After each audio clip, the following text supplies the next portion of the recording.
Buenos días, soy el doctor Jesús Torres Espinosa. Continuamos con la clase de anatomía. En las clases previas ya hemos empezado a revisar lo que son las arterias y las venas y las diferencias que encontramos entre ellas. También revisamos los dos circuitos circulatorios que forman estos vasos sanguíneos, que se van a formar o a nombrar, mejor dicho, como circulación mayor y circulación menor. Entonces, dentro de estos dos circuitos empezamos a revisar los vasos de mayor importancia, entre ellos la aorta y sus ramas colaterales. Sí, la aorta va a nacer del ventrículo izquierdo, de la base del ventrículo izquierdo, y forma una curva o un arco cuya dirección va de adelante hacia atrás, de abajo hacia arriba, en un principio, para después ir de adelante hacia atrás. Sí, va en esa dirección peculiar. Cada segmento del callado aórtico, tanto ascendente como transverso como descendente, va a cambiar su dirección un poco, siendo la ascendente más anterior y la descendente más posterior. Esta descripción de la dirección del callado aórtico pues se entiende, es más entendible si recuerdan cuando vimos las clases de planimetría el semestre anterior. Ahora, del callado aórtico descubrimos o mencionamos que nacían tres troncos arteriales. Estos tres troncos arteriales son los de mayor calibre, tienen un cuarto tronco o una cuarta colateral a raíz de este callado aórtico, que es la arteria tiroidea media, que va a nacer precisamente entre el tronco brachiocefálico y la carótida primitiva del lado izquierdo. Sí. Ahí nace en ese en medio. En el caso de la imagen, que aquí estamos viendo el callado aórtico dibujado en color anaranjado, aquí estaría en rojo, aquí estaría la tiroidea media. Es un ramo inconstante, entonces a veces está y a veces no está. Entonces, luego, de derecha a izquierda, como van haciendo en orden primero, segundo y tercero, repasando rápidamente, tenemos primero el tronco brachiocefálico, segundo la arteria carótida primitiva izquierda, y tercero la subclavia izquierda. ¿Sí? Todo esto antes de que este callado aórtico se vuelva descendente. Y de estos también vimos que el tronco brachiocefálico va a ser un tronco pequeñito, va a medir unos 3 centímetros de longitud, y nos va a dar otros dos troncos arteriales importantes, que va a ser la subclavia derecha y la carótida primitiva derecha. El último vaso que revisamos ayer pues fue precisamente la subclavia izquierda, ¿sí? Y ahora es la última rama en salir del callado aórtico. Luego cada uno de estas arterias tiene sus propias ramas. De igual y podemos revisar alguno para que se den una idea de lo extenso que puede llegar a ser el sistema circulatorio y lo difícil de describir. Subclavia izquierda va a seguir un trayecto ascendente y hacia el lateral o hacia afuera, ¿sí?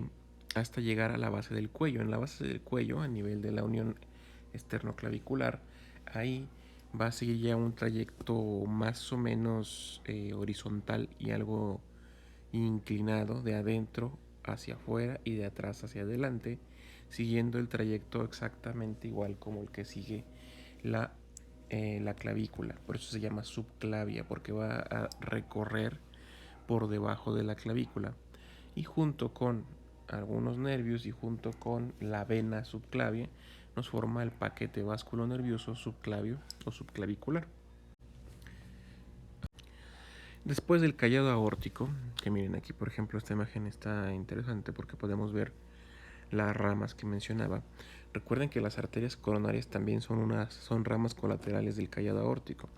Aquí podemos ver el callado naciendo del corazón. Aquí está, quitamos el corazón obviamente, pero vemos ese ensanchamiento inicial que les mencionaba ayer, donde nacen las dos coronarias. Luego aquí encima podemos ver muy claramente la relación que tienen estos vasos sanguíneos, o sea los subclavios, con la primera costilla. La primera costilla es esto que encontramos aquí en amarillo, y por encima de él en verde pasan las subclavias. Una nace directo del callado de la aorta y otro nace del tronco brachiocefálico. todo está en la etimología. El tronco brachiocefálico se refiere a, es el tronco que van a ser para el brazo y la cabeza. Brachio de brazo, cefálico de cabeza. No tiene pierde, no es difícil de entender. ¿Sí?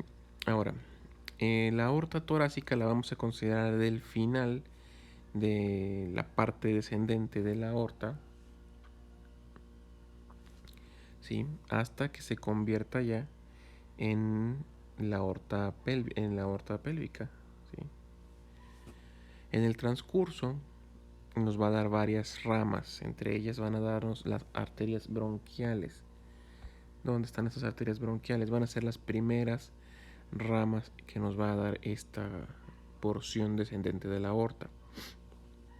¿Sí? Estas las encontramos aquí,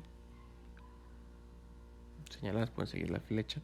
Van a nacer de la parte inferior del callado. Inmediatamente cuando termine el callado empiezan a nacer estas arterias bronquiales, ¿sí?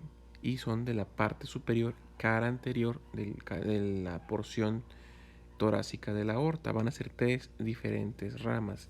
Estas ramas bronquiales lo que van a hacer es entrar a los pulmones siguiendo pues a los bronquios.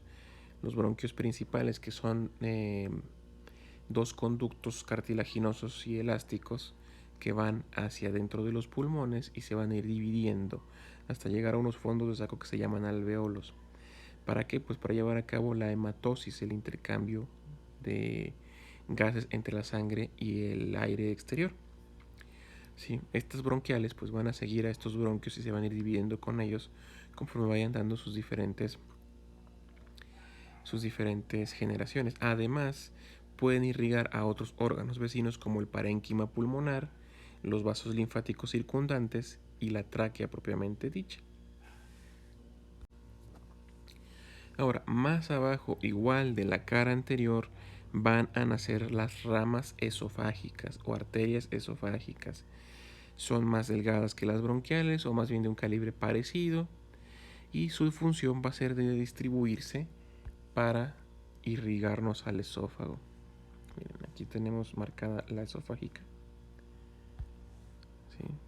Aquí están cortados los troncos porque pues vaya, es como si tuviéramos una imagen donde se disecó la aorta y nada más se deja en el inicio de sus ramas.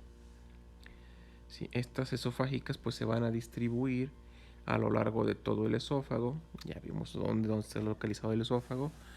Va a estar por delante de este callado aórtico. Y se van a anastomosar entre sí, ¿sí? Entre sí con otras esofágicas, con las arterias bronquiales, con las arterias frénicas que son también nos van a irrigar el diafragma, y con la gástrica izquierda, ¿sí? Estas también son ramas de la misma aorta, o sea, va a haber una anastomosis ahí entre vasos colaterales de la aorta. Si van poniendo atención, pues por el momento ya llevamos bastantes ramas. Tenemos las dos, el tronco brachiocefálico, la tiroidea media, la carótida primitiva izquierda, la subclavia izquierda, ya son 4, 3 bronquiales son 7, otras 2 esofágicas son 9 y seguimos contando, van a seguir saliendo ramas.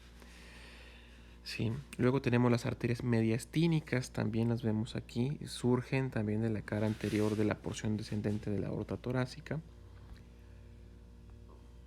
Están aquí marcadas, son en número de 2. ¿Sí? Estas arterias mediastínicas pues nos van a irrigar a los órganos vecinos, principalmente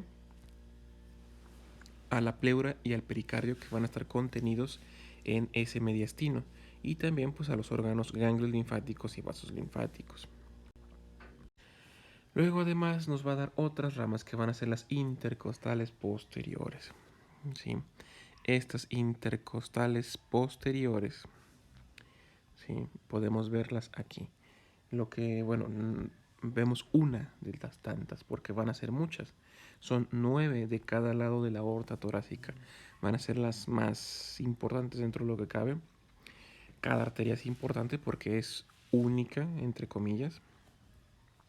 Va a irrigar un territorio en concreto, y si esa arteria falla, pues todo su territorio va a carecer de irrigación sanguínea, lo que va a provocar sufrimiento de los tejidos y necrosis.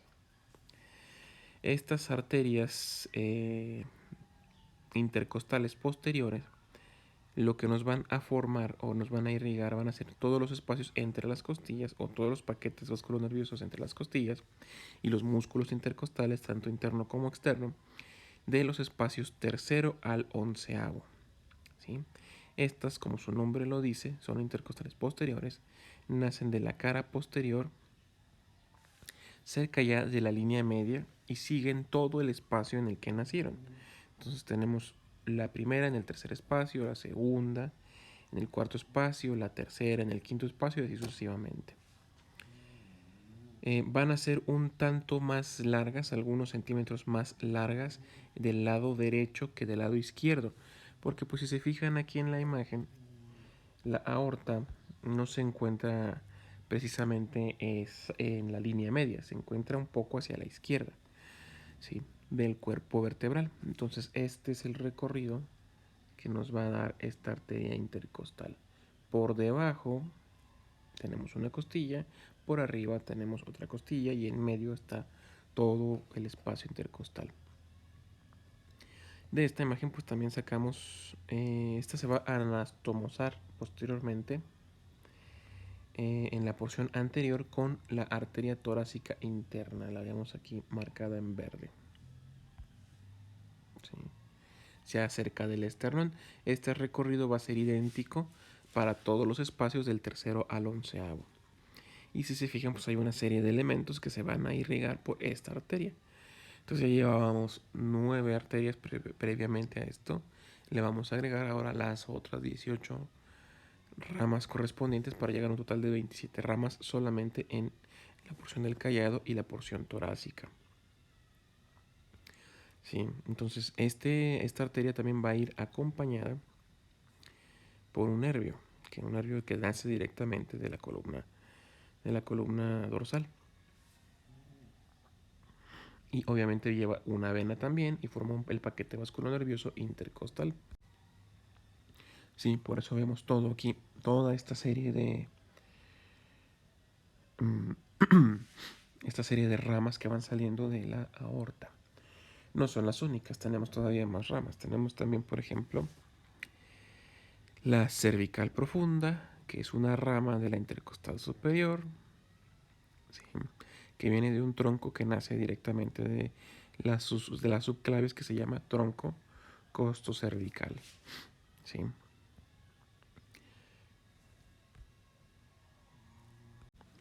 En esta imagen pues vemos otro corte diferente. ¿Sí? En este corte pues vemos cómo nace la arteria, ¿cómo decirlo? La arteria intercostal, ¿sí? Y nos va a dar parte de dos especies de ramificaciones, ¿sí? Se va a dividir al llegar al área posterior. Pues nos va a dar un ramo espinal, ¿sí? Este ramo espinal pues va a entrar hacia las vértebras y se va a meter al conducto vertebral y es el que va a estar irrigando el conducto vertebral. Y luego tenemos uno dorsal que se va a ir hacia las apófisis transversas y va a llegar a los músculos y tegumentos del dorso. Estos los vemos claramente aquí. Este sería la arteria en un principio antes de dar sus ramas. Luego nos va a dar dos ramos que van a nacer aquí a partir del ramo espinal. Sí, este sería el ramo espinal si lo continuamos. Y luego tenemos un ramo dorsal que sería este,